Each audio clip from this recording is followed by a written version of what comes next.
talks about his own rape in this piece. But recently, the interesting thing, he's sort of come under fire from the Me Too movement, because he's also shown to have been a perpetrator of trauma as well. And this is the video that I mentioned, well, I'm mentioning now, that just sort of gives a little bit of a snapshot of the historical perspective on trauma. And it comes from this series called At Home in the Dark, and you can watch it on YouTube for free. It's by this documentary filmmaker named Charles Shaw.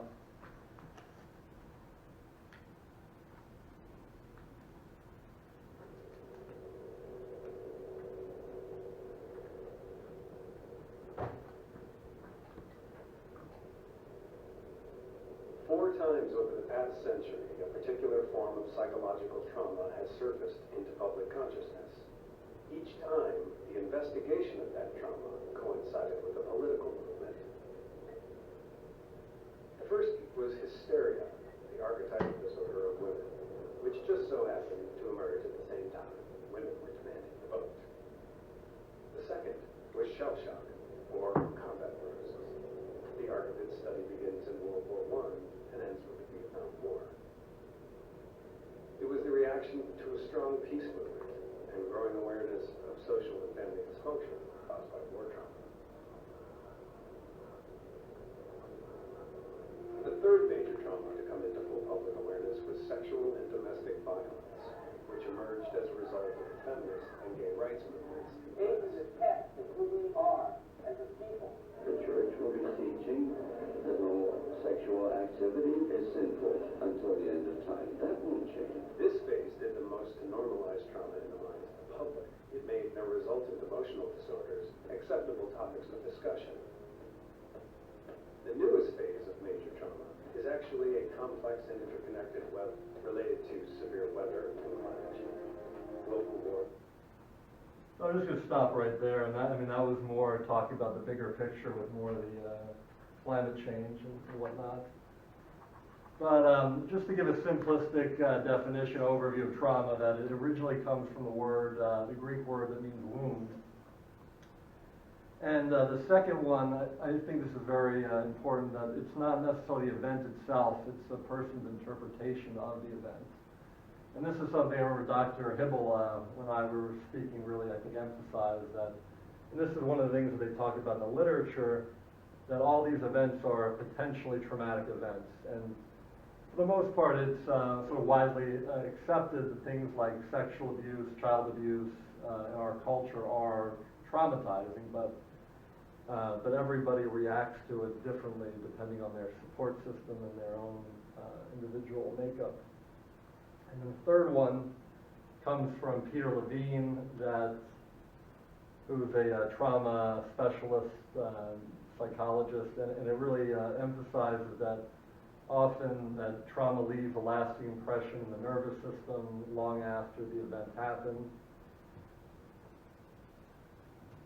And this sort of gives an overview of the ACE study, Adverse Childhood Experience Study. And this is one of the things that really inspired my research. And I first heard about this about 6-7 years ago, and it just really, the framework was really compelling to me of sort of grand narrative, this grand explanation for why people develop mental health issues. But even beyond mental health issues, I think it's even more compelling is that there's all these connections between these events as a child and adult health, even things such as cancer, heart disease, obesity. And going back here, these are the key events that they really are screening for, and emotional abuse, physical abuse, sexual abuse, living with somebody that has a substance use problem, and all these questions are screened for if they happen before the age of 18, because as we know that the brain is more susceptible to stress the earlier it happens. And these are some examples from the ACE questionnaire, and they just asked if somebody experienced these events, yes or no, and they add up the events, and that becomes the ACE score.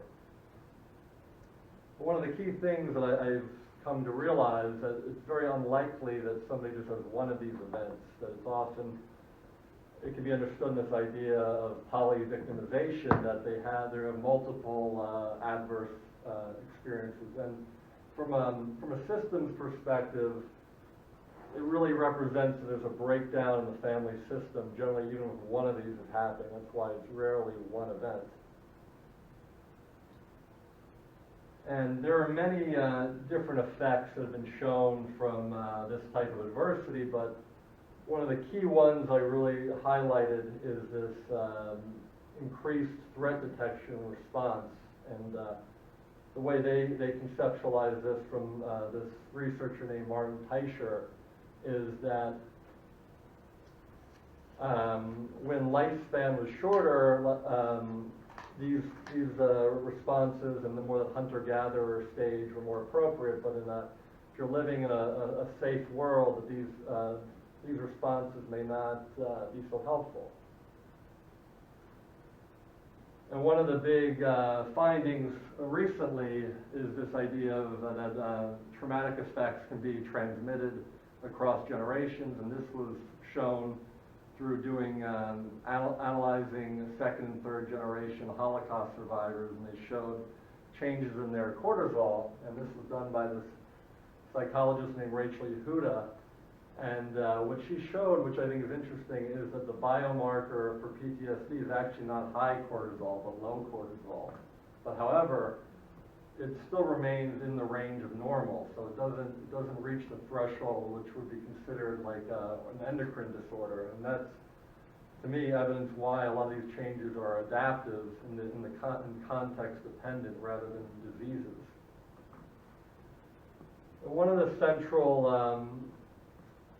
findings, and there's that original ACE study, but there's many other studies that sort of were grown out of that. But many of them show what they call this dose-response relationship between adverse childhood experiences and this is one example of suicide, but they show with other things. As the number of the so-called ACEs go up, the likelihood that they attempt suicide goes up.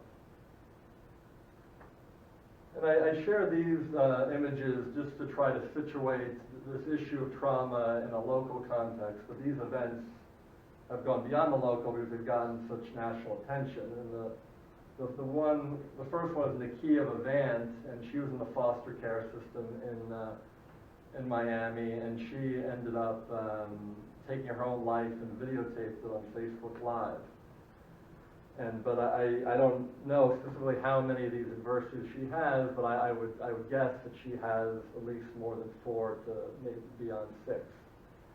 And Nick Cruz as well, he was also in the foster, he was adopted, and but he, rather than taking his experience internally, he expressed it outwardly. And I think trauma can provide an explanation, a possible explanation for these responses. It's not the only one, but it doesn't, I don't think their behavior was justified, but I think there are many factors that went on in both these cases, but if you read the reporting of it, I don't think trauma was highlighted enough and emphasized enough.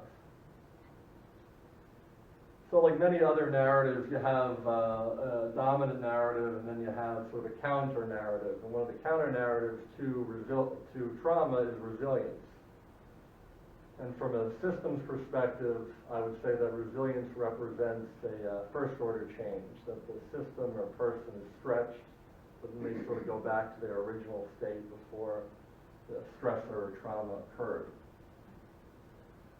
And here's another definition a definition on resilience from Ann Maston, who's one of the sort of foremost resilience scholars. And it's just about a system or an individual's capacity to bounce back, essentially. But Ann Maston also talks about this concept of ordinary magic to highlight that resilience is not really the exception, that most people are resilient, that our bodies or brains are designed to withstand stress and recover. Post-traumatic growth for Dr. Anthony in the back. He's a promoter of that. And post-traumatic growth, to me, represents more of a second-order change, that the system or the individual is totally altered permanently. But that alteration is, they can actually grow from these changes and actually come back from the experience possibly stronger, more creative, more spiritual, perhaps. And I chose that image that I think really represents this concept. It's sort of a traditional Japanese ceramic design called ikagori, which is that you paint the gold where the cracks are rather than to hide them, to show the sort of beauty from the damage, the sort of or maybe like Rumi would say, the light enters in the bandage place. So this is also just shows us how resilience and post-traumatic growth and PTSD are distributed. You see that, like I said, most people are resilient, but there's, if you look at it from a normative statistical distribution, a certain exhibit that post-traumatic growth and a small percentage PTSD. But to counter the more normative view, we can take more of a postmodern perspective. And one of the definitions I like about postmodernism is a skepticism towards these grand meta-narratives, and trauma is certainly a meta-narrative, that it can be, I think that's sort of its weakness and its strength. It can be used to explain everything from poverty, racism, to child abuse, war trauma. It's very vast, and it can be a little bit non-specific. And the other thing about how this grew out of this questioning meta-narratives was to protect against totalitarian regimes like authoritative governments. But now, currently, we're in sort of this post-truth realm, and I think that shows how that how people can take any idea and then push it to using it for more totalitarian ends in a sense.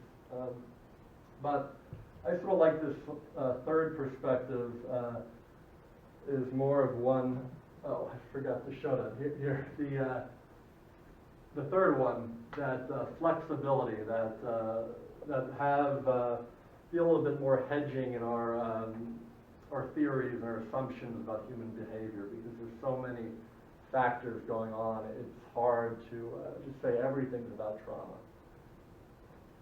And me, myself, when I've gotten excited about this trauma, and all the clients I want to talk to, I want to explain them about trauma, and then it doesn't always necessarily resonate with them. It doesn't always fit. So I think you have to be careful not to impose your interests on the people you work or consult with. And this is Sandra Bloom, who's a psychiatrist, who's one of the sort of preeminent figures in this trauma-informed movement. And I think these questions sort of represent the trauma-informed ideology, moving from rather than what's wrong with somebody, looking at them from the perspective of what happened to them. And I had met her before at a presentation, and she talked about how she herself went to a workshop in the Bahamas and met with the two leading trauma specialists, Judith Herman and Bessel van der Kolk, and she said she was really excited about bringing this back to her agency. And in one of the meetings, she was sort of explaining to her staff members, and one of her social workers said, "Well, I think it's really about asking people what happened to them rather than what's wrong with them." And that's how this how this kind of tagline came about, and it's been sort of the mantra of this movement.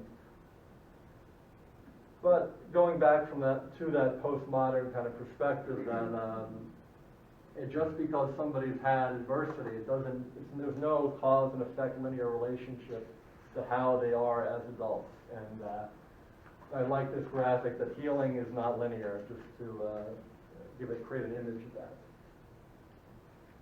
And the key thing is that measuring something like trauma and resilience with an instrument is vastly different from measuring temperature with a thermometer. That for the most part, we're going to get the same measurements, but even something like temperature, depending whether we're in the U.S. or Europe, we use a different, still somewhat context specific, even something as objective as temperature.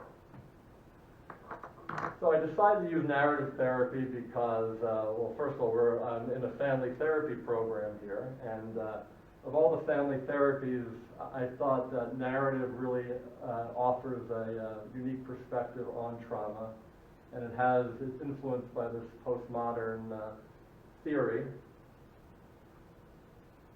And really, and also, and this quote I really think speaks to how people that have experienced trauma, and this is Michael White, one of the founders of narrative family therapy, really speaks to how people always protest the trauma that they experienced, and by asking them about that, asking about their resistance to the trauma, you can help to bring about change in their sense of personal agency rather than focusing on all the negative effects of trauma. And this double-storied framework that comes from another narrative therapist, David Denborough, really highlights, gives a little bit more of a framework how to elicit somebody's resistance to the trauma. And on the one hand, you have the effects of it, but on the other hand, you have the resistance and the protest. And the narrative therapists are much more interested in eliciting the resistance rather than the effects of the trauma. And this is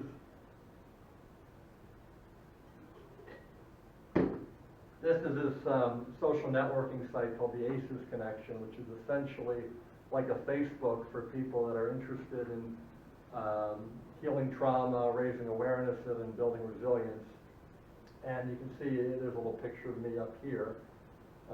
This is just what it looks like. And I decided that I was going to recruit my participants from this website, and because I thought that was going to be it's a target-rich environment for people that have dealt with these issues.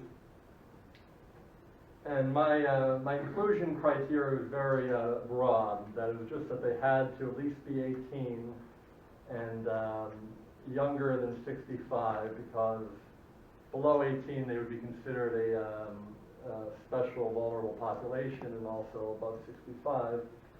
And I got a lot of people interested that wanted to speak to me about what happened from the site. And it was all in North America, and as you can see, there's a wide range of people from their 20 all the way to 60. And that gave me a diverse perspective. I did find that the ones in 20, just because they hadn't lived as much life, they didn't have as much to report than the older folks. And the research question was also very broad. How do individuals adapt to adverse childhood experiences?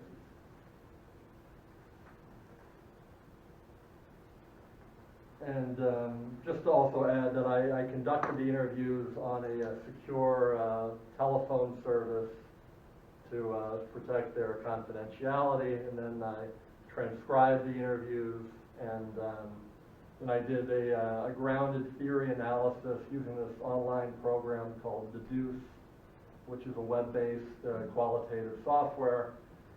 And rather than doing like I was talking about before, the more statistical modeling, I tried to come up with a theory based on person's experience from the bottom up rather than the top-down process, so going upstream.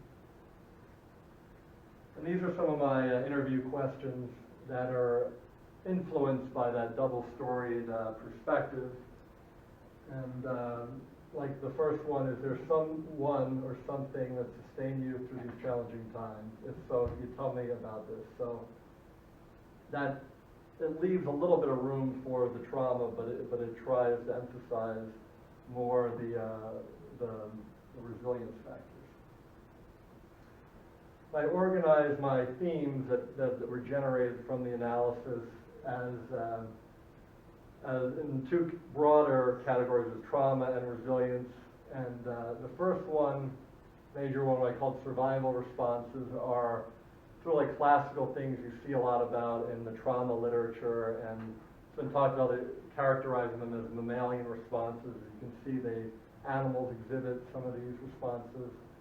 The other one is betrayal trauma, which I'll talk and then some maladaptive responses like suicidal ideations and some possible boundary problems. And here's a little video from that same movie that I showed earlier that just talks about this, highlights this concept of mammalian response.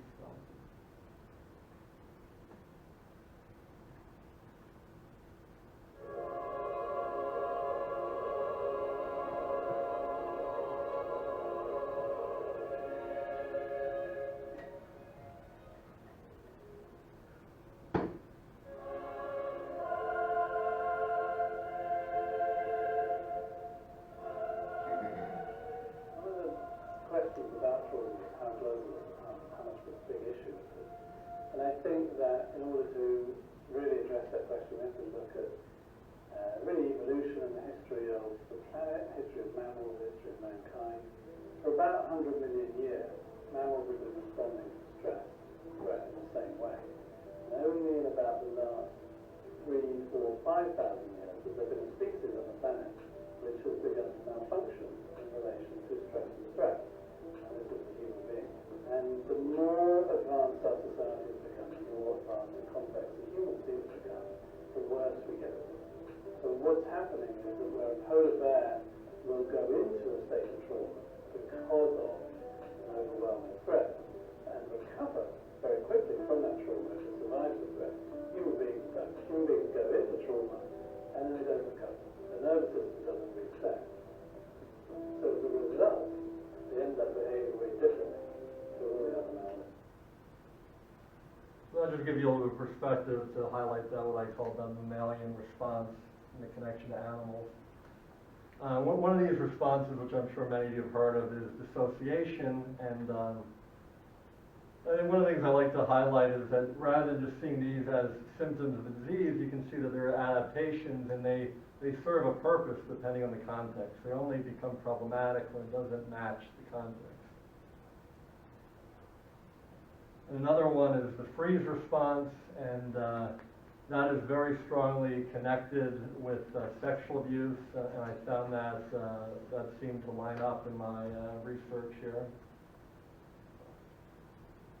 And another one was the hypervigilance, and this one in particular I think really highlights this dual, double-edged nature of the responses, that it can be seen as negative in the sense that people are very hypervigilance, maybe avoiding triggering situations and maybe have a tendency to isolate, but the positive side of it is that it sort of helps them detect negative emotions and danger, and that it's been shown in different neuroscience kind of tests that people that have experienced trauma can be more acutely aware of negative facial expressions in other people. And personally, one of the ways I really saw this when I started doing the family therapy in low-income environments in Miami and families, that I remember my supervisors, I'd be very stressed, and the supervisors would not be attuned to my distress, but the kids that I were working with would immediately ask me what's going on, and I felt they had more of a sense of, due to that, and possibly that experience of being in a stressful environment themselves. And here's an example from one of my participants. All these names I use are pseudonyms, not the real names, to protect their privacy. And it talks about how she described this, what I categorize as hypervigilance, because she grew up in a stressful environment with what she called alcoholics, drug addicts, and people with hot tempers. And she later speaks about how she learned to read their facial expressions, how I mentioned how there's a body of research that's tied to. And the suicidality, that this is, again, something that can be connected to people that experience adversity. However, one of the key features I found that would interrupt, that seemed to interrupt the participants that I spoke to is that they started feeling feelings of empathy for others, like how she talked about that she had these ideas that she would jump in front of her car and get hit by a car sort of passively, but then she thought about how that would ruin another person's day, or and she thought about her children. Even other people talked about if they did this, then who would take care of their animals? So that it really seemed to be focusing on other people and activating this empathy, which a lot of people that have been through a lot of adversity can be very empathetic. And another thing that I found that was invalidation, that many people that have experienced trauma feel invalidated after they report their experience. And this is one of the participants who I call Kayla, that she talked about when she reported the sexual abuse that happened to her family members, and then they're saying, well, did that really happen? Maybe you're sort of imagining things, and then she was very, demonstrative. No, it happened. And one of the reasons why that there can often be this gap in time when the event happens and when it's reported can be sometimes attributed to this dissociation in the way trauma memory works, that it can be up to like 5-6 years after the event that happens till the person remembers and decides to report it. And invalidation in particular is highly linked in this diagnosis of borderline personality disorder. And for the mental health professionals in the room, you know how stigmatizing a label that borderline personality disorder is. So you're taking somebody that's already they've been traumatized, they don't feel believed, and then they're given this, what Michael White, I think, would call a totalizing description. That they're just saying that their whole identity is, rather than some other diagnosis, which is just say a part of you is disordered. This is basically saying your whole personality is disordered. And this is a graphic from a trauma survivor who's based in the UK, who does research, which she calls survivor research. And I got to have tea with her in London, and she has a lot of other great graphics. I really like this because here you have what is sort of this dominant hegemonic narrative, that of oppressive narrative, and here you have that maybe the sort of survivor, the resistance narrative, that maybe borderline personality disorder is a patriarchal construct designed to silence women. So that's the alternative. And a lot of these types of traumatic events, I think, can be characterized as a betrayal trauma. And that is because these aren't just like natural disasters that just happen just by chance. They're actually more volitional acts, and they're usually done by people that are close to the people, or people that the victims feel are there to take care of them, or institutions designed to take care of them. And even though these two people never talk to each other, as far as I know, Michael White and Jennifer Fried, who has the betrayal trauma, what Michael White is saying to me sounds a lot like betrayal trauma. And now we move into more of what I call the resilience themes. And these themes start from the individual self level and then move into relationships. And the first one I called self-care, and it's just a variety of different activities that people were sort of doing to, I would say, to promote their own individual recovery. And then it moved more into relationship, and then to more of a meta-society level. And self-care is a term that's become very popular right now, and but now it sort of exists in this capitalistic consumer culture. But the original intent of self-care is much more of a radical idea, and it comes from a black lesbian feminist named Audre Lorde. And the way I interpret this quote is she was saying that she was basically living in a society where the whole society invalidates her existence, and really loving herself in those conditions is an act of resistance. And reading was one of the themes that came up a lot from my participants. And this caught me a little bit by surprise. I didn't necessarily initially associate that with recovery from trauma. And this particular quote also comes from what I would call more of a survivor research, that she has her own lived experience, and she is now a psychologist in the UK. And one of the key things is this first line about the imagination. That the participants really emphasize that they found imaginative books key to them. And one of the connections I make to this is that Karl Marx talked about that imagination is one of the unique things that makes us human and separates us from animals. And I think that imaginative capacity is very important. And then the bottom of this, that she began to dream of a world where one day I'd be safe, free, and loved. So sort of future focused, envisioning the world she wanted to be in, I think is also connects to that imagination. And then here's a quote from one of my participants, Larissa, that really highlighted how imagination is very key to her. There's this other guy, another one of my participants who I did an ad in here. He really highlighted that he felt a lot of inspiration from this, what he called the fictional characters, this anime called Naruto, and he really talked about how these fictional characters provided him with strength and resilience. And then the bottom here that Larry says, he even maintained reading after discovering drugs, which I think is counter to this idea that once people use drugs, that's all that they want to do. But he talked about that even when he started using drugs, reading was still compelling to him. And moving on, related to drugs, I put drugs in the self-care categories. I don't think drugs are necessarily as detrimental as they appear to be. I think a lot of the effects of prohibition in the criminal justice system are, but this self-medication hypothesis, this is an example of how a sort of an academic concept, it's still a theory, it's not even a agreed upon fact academically, but becomes digested into the public consciousness that people just talk about. They frame their experience with this narrative. Like a lot of my participants,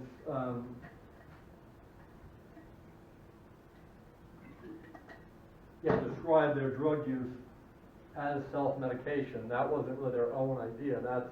They're probably not even aware where it comes from, but they frame their experience in that language. But to challenge that a little bit is you can see that, look here, that antidepressants have been shown, and this is actually done by a guy who's like, who's not a resistance-based researcher. He's very much in line with Big Pharma. Even he, his name's Charles Nemiroff, he's at University of Miami, even he shows, acknowledges that antidepressants are not that effective for people that have a childhood history of trauma. And I also really want to emphasize that they can be shown to increase suicidal thoughts and ideations, and to me, one of the mechanisms I think for this is that they can sort of lower people's ability to feel emotions and sort of decrease empathy. It's a side effect. It doesn't happen to everybody. But, and here now, MDMA is being looked upon as a potential breakthrough for trauma, and totally diametrically different from antidepressants. MDMA actually heightens people's empathy. And my participants talked about using other psychedelic drugs as well, like LSD and stuff, and most of them reported as a relatively positive experience, but they didn't, they sort of moved on from it and just got on to their lives, which many people do. And but I'm also sharing this to show this sort of juxtaposition that sometimes people use these illegal drugs because they feel they get more relief from them versus the legal ones. And this guy, Ben Sessa, who's a psychiatrist in the UK, he has a TED Talk where he's really hyping up MDMA as the antibiotic for psychiatry because he really thinks that it really addresses trauma where other medications don't really address it. And just from just a simplistic neuroscience perspective, the remarkable thing what MDMA does is it decreases activity in the amygdala, which is associated with that threat response. enhances the prefrontal cortex, which is to focus, and that people can be feeling okay, but they're focused. And this, is very different from other psychedelic drugs like LSD, where people are in another, planet, and the people are alert. They can talk about their traumas and be present, but not overwhelmed by them. And then the third thing is oxytocin, which is a chemical that's associated with trust. And as often trauma survivors have a hard time trusting other people, so it helps them have trust in the therapeutic process. And the one participant that talked about her experience with this, that she felt that she had a lot of self-hatred after, as one of her side effects from the adversity she experienced, and she felt this, taking MDMA helped her to have more compassion for herself. This comes from an article in the British Journal Psychology, and I think it's very important. It shows how the effects of exercise are so profound, they can even be thought as a psychoactive drug. And you can see that there's many different physiological neurochemical effects. I mean, a lot of people think that they exercise to look good, but it really probably helps your brain, maybe even more so than helps the rest of your body. But we can't see those effects, and we live in more of a materialistic culture. But like how I was saying that cortisol can be seen as the resilience neurochemical, BDNF, I would say, cortisol, no, is the trauma chemical. And I would say BDNF, you can characterize that as the resilience neurochemical. And it's thought to help people recover from depression, build new connections in the brain, maybe even grow new nerve cells. And exercise can promote this. There are also some drugs that can, but exercise can definitely increase it dramatically. And you see here, I shared this quote from one of my participants, who I call Paula, and I put this in red, that she thinks that exercising is better than being on drugs, and that may be true to her experience, but to me that represents this value judgment that drugs are morally bad. And I think that comes from this idea that I trace back this article in the 1970s that talks about that if a drug makes you, they call it psychotropic hedonism, that a drug makes you feel good, it must be morally bad. And it sort of characterizes this idea of unearned pleasure, whereas exercise, people are working for their feel euphoria, whereas drugs, you just take it and you can feel good, where there's no work involved. But I want to really highlight that I think, like drugs, exercise can have negative effects. And some of my participants, and this I think is somewhat characteristic of people who have experienced trauma, that they exercise in more of an extreme, intense way. And it leads to injury. And when you get injury, because it's hypothesized that physical pain and emotional pain occupy similar parts of your brain. They're slightly different, but they overlap. And that's seen as this evolutionary neural alarm. And a lot of people talk about after they get injured, they get depressed. And I think Tylenol is an example, because it's been shown that Tylenol is actually, they've done studies that show it helps people after breakups and helps with social pain. And widely accepted, it helps with physical pain as well. And here's an excellent clip from a movie, if you haven't seen it, called Boyhood, that really highlights the importance of what's referred in this resilience literature as this positive adult in somebody's life. And that can be a teacher, it can be a parent. Ideally, it's somebody in the family, but it can be somebody outside. Carrie's back home too. We just hung out. Each just go down. No, hey, that's not an excuse.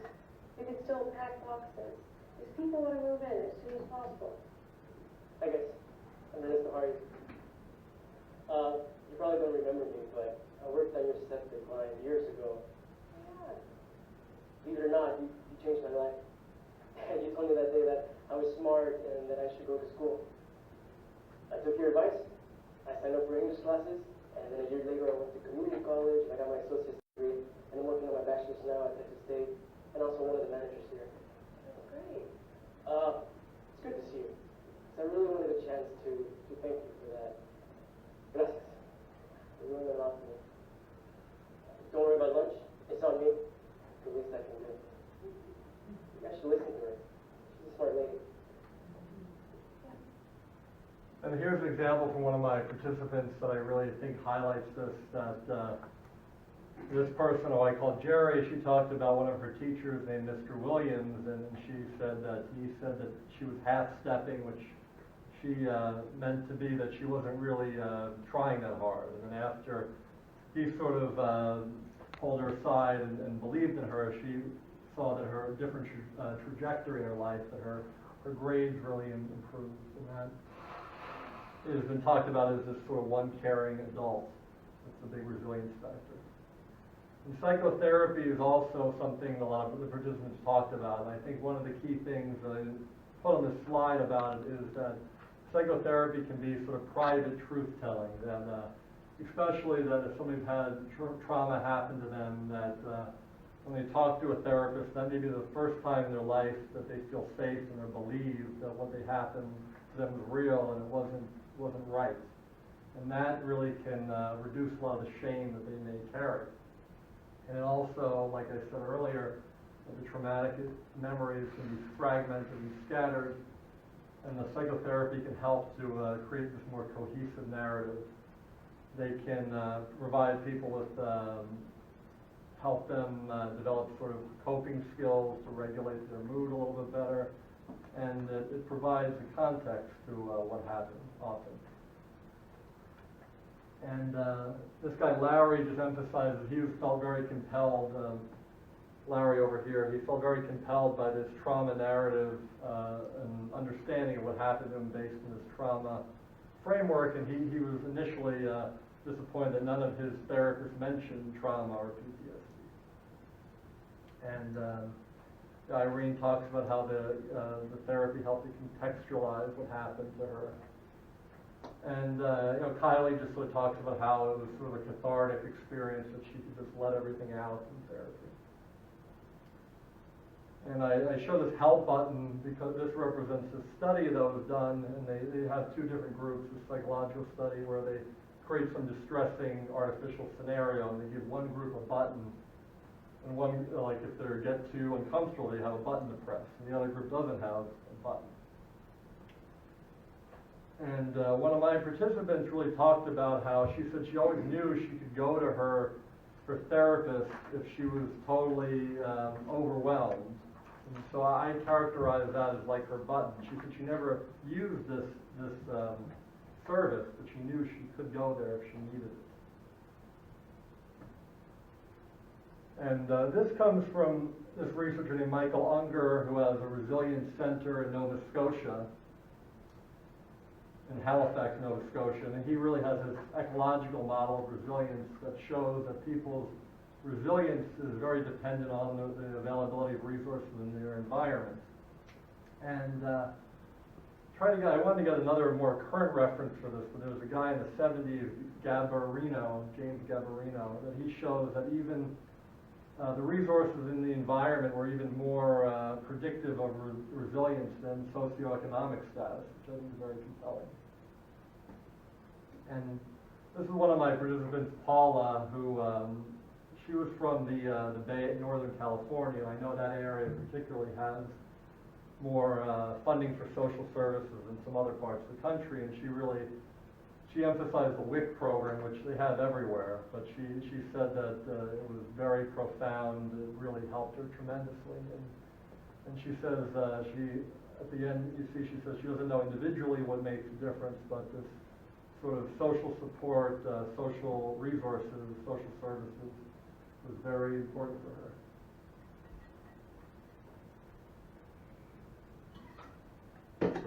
All right, and a lot of my participants really tried to politicize their personal pain, and I think this is important about the connection of private problems to public problems. And like in family therapy, we often see a kid that's, the classic thing is not is acting up, that he's sort of the identified patient or problem, I can't think of the... Identified patient. Patient, yeah, identified patient. And I think also another way to look at it, you can raise it up to another level, that these trauma survivors can be a sign of massive inequalities of power dynamics in our society. And, you know, currently we're in a very unequal political, not political, economic environment. It's a massive problem. And also, but to do this, sometimes individuals have to make their personal more universal. And one of the key findings, which I found for a lot of my participants, is the experience identifying around trauma. They were able to sort of bridge these in-group, out-group dynamics that can maybe stifle people. That a lot of the participants identified as being straight, heterosexual, but I noticed that they found a lot of support and solidarity with people that were LGBT, non-heterosexual. And especially in the divisive identity political environment we're in now, I think looking at this and how to use this for good could be a good thing. And many of the people that I talked to got involved with the helping professions. They made their personal vocational. And this other researcher, it's also a term that a lot of people use, the survivor mission, that one of the things that some of the participants talked about, they wanted to create some meaning about what happened to them. So I think getting engaged in some broader cause helps to make sure that what they happened to them was not for granted. And the last one is that the stress response, like cortisol, we often talk about that as a negative thing. And one of the things that if you're being chased something, your body secretes cortisol and it propels us to act. And so I think taking action helps to sort of normalize that stress response. And the last half of my title, the resilience is resistance. I use that to mean that they resist the traumatic symptoms, but sometimes they also have to resist certain things that are maybe taken for granted that she talks about here. Paula, how that she resisted this idea of being labeled mentally ill, and by not always following, being a little bit contrarian was helpful to some of the people. And you know, one of the positive sides, I think, for this heightened hypervigilance can be this pro-social behaviors. There's a link between people that have experienced trauma and engaging in more pro-social behaviors. But as you know, that some people do go into negative, take negative responses, like I talked about Nicholas Cruz. But one of the things I think that separates the people from going the pro-social realm versus the negative is after they've had the trauma happen, and what is the response? Do they find help that really connects with them? And sometimes, that when people are violent, I think that it can also be a sign that the help they received did not connect with their experience, or they were dismissed or invalidated.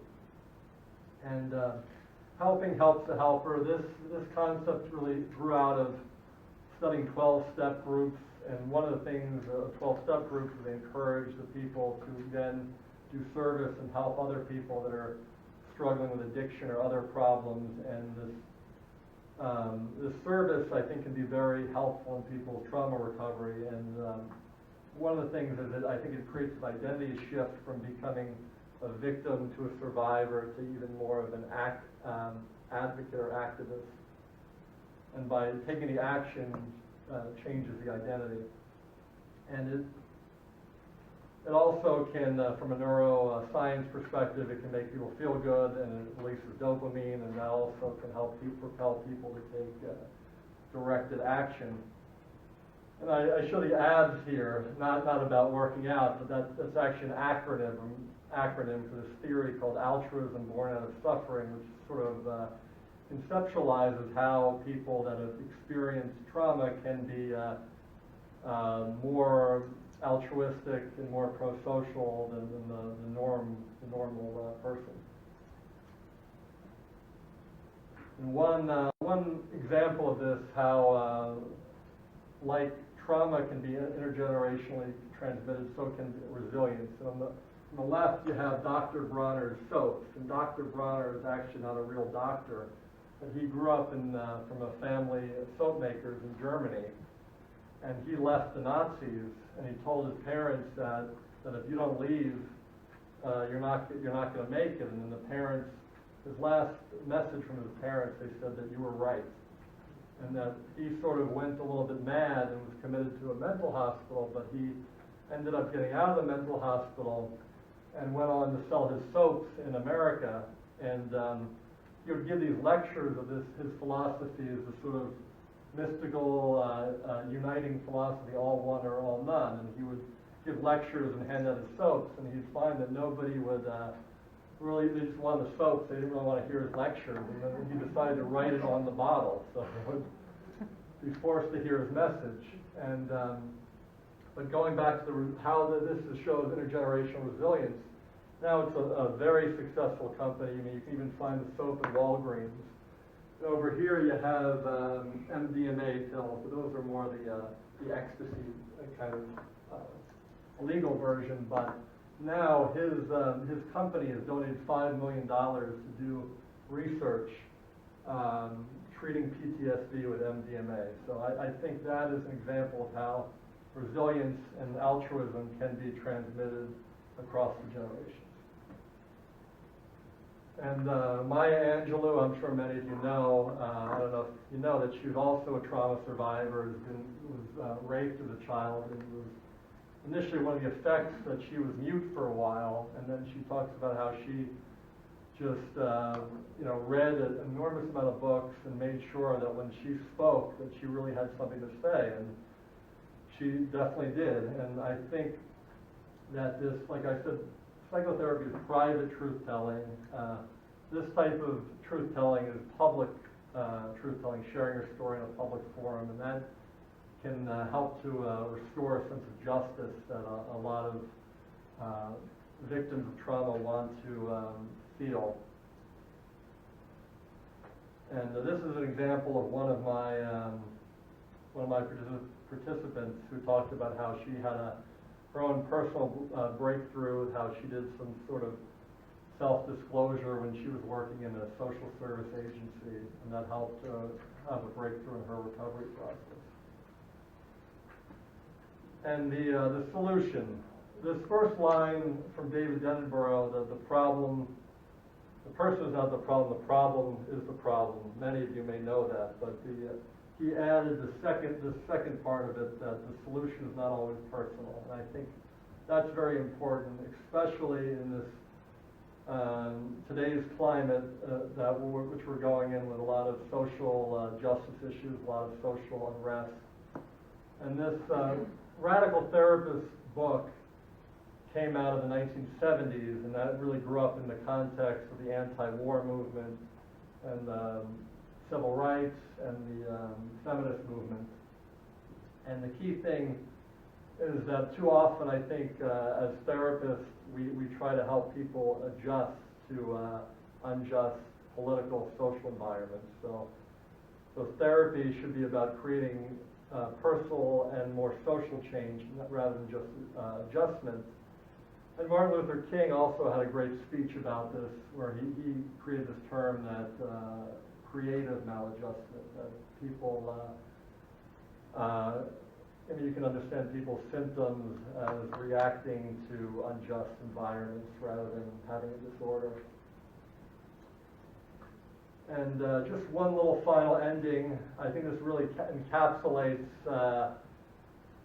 resilience and trauma in a very short video. And Anthony in the back asked me if I'd include any hip-hop references. And this is one of Tupac's most famous poems. A lot of people don't know that he wrote poetry.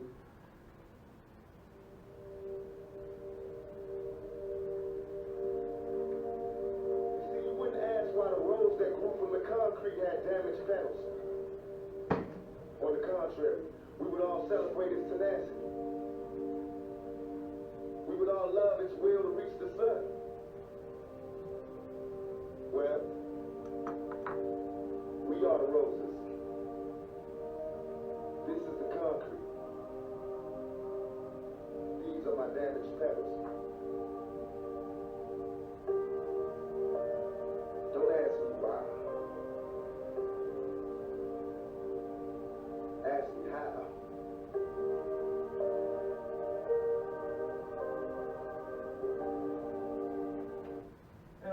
And I just want to add that I shared more about my personal experience in the paper, and I certainly did not grow up in concrete, but along the way, there was some concrete thrown in the mix of from when I started till now. So I just wanted to end with that.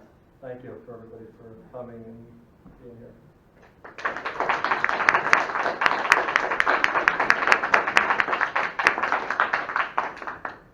Thanks, Jeff. Thank you. If you want to come and join us, Sure. there'll be some questions from the committee. Yeah. And what you can anticipate is that you will remember none of this, but it's okay because I'll take notes. Okay. Who wants to start? Okay, sure.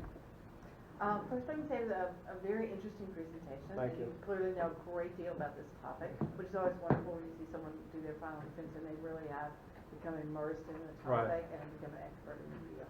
I thought that was terrific. Thank you.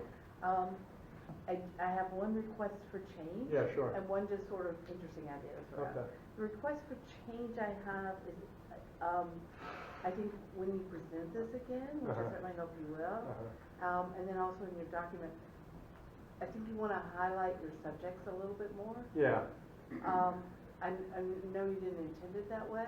No, I agree. Yeah. But when you talk about Kayla and then you talk about Marshall Linehan, it began to seem like Kayla was just an example of Marshall Linehan. Okay. And Kayla's her own voice, right? And these people, this is their only opportunity to share their story. That's a good point. So I thought it would be better to have a whole section which is just your subject responses, and then you can discuss which of their responses fit with what the literature would have suggested, and which are different.